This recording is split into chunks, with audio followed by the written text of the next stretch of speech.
buat awal itu, tentu sekali ia tidak cukup. Begitu dengan Islam, kalau kita hanya suka kepada Islam, tetapi tidak tahu apa itu Islam, dan tidak tahu tambah-tambah lagi bagaimana memperjuangkan Islam itu, maka pasti sekali itu tidak cukup. Kita perlu mengetahui Islam itu dengan memperoleh pengetahuan tentang Islam sebanyak mungkin.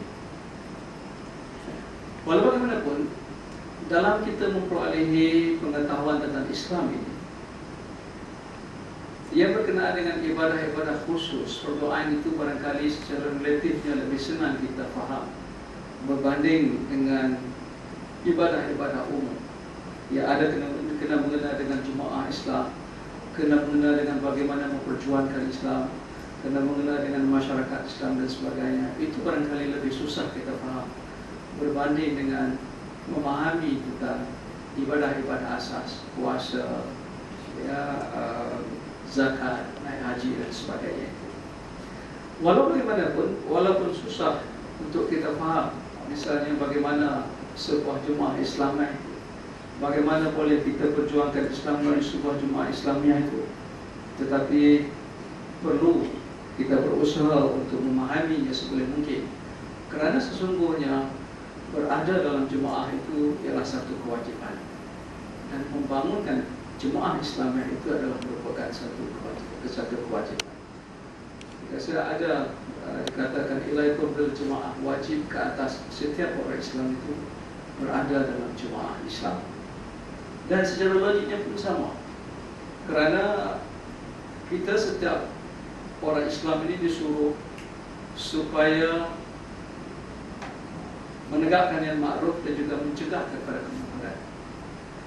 Kalau kita nak lakukan perkara sedemikian seorang diri, itu pasti tidak boleh. Walaupun istri misalnya telah saya mulakan dengan seorang diri, tetapi saya tidak bercita-cita untuk melakukan perkara itu seorang diri, kerana saya yakin saya tidak dapat melakukan perkara itu seorang diri kecuali dengan bantuan kawan-kawan dan sahabat-sahabat. Alhamdulillah, setelah kita berusaha, maka sekarang kita mempunyai warga Islam yang agak ramai dan alhamdulillah makin bertambah. Jadi kita sudah menjadi satu jemaah yang boleh sama-sama kita menegakkan amal ma'ruf dan mencegah kemungkaran. Jadi secara logiknya, kalaulah kita berusaha untuk mencegah kemungkaran dan menegakkan amal ma'ruf seseorang diri, maka itu pasti sekali tidak mungkin kita lakukan, kerana perkara ini adalah satu perkara yang banyak kerja, tidak mudah, dan terpaksa kita hadapi berbagai cabaran. Apa kalau kita sebut tentang menegakkan jemaah ini? Bagaimana sebenarnya? Ataupun apa maksud jemaah Islamiyah itu? Pada pandangan saya, menegakkan jemaah Islamiyah itu artinya menegakkan kesatuan umat, menegakkan kesatuan ahli-ahli kita dalam beribadah kepada Allah SWT dalam dua hubungan. Yang pertama ialah hubungan hablum minallah, hubungan kita dengan Allah SWT, dan yang kedua ialah hubungan kita sesama manusia. Dan perkara ini adalah merupakan satu kewajipan, kerana sebagaimana yang telah disebut, telah dibaca ayatnya oleh Ustaz Syukri tadi, ya, dalam surah Ali Imran ayat 112, Allah mengatakan sesiapa yang tidak menegakkan hablum minallah, hubungan dengan Allah, dan tidak menegakkan hablum minan nas, maka Allah akan timpakan kehinaan kepada orang yang sedemikian rupa.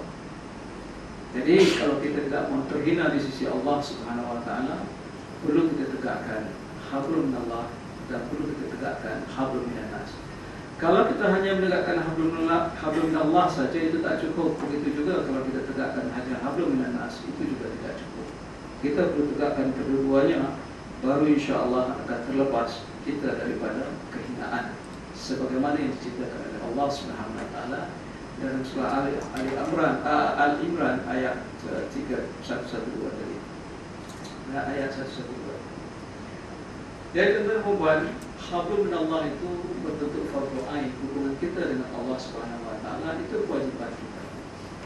Tetapi hablum minan nas itu ialah fardhu kifayah yang tak boleh kita tegakkan seorang diri, kita perlu tegakkan secara bermasyarakat, secara kolektif.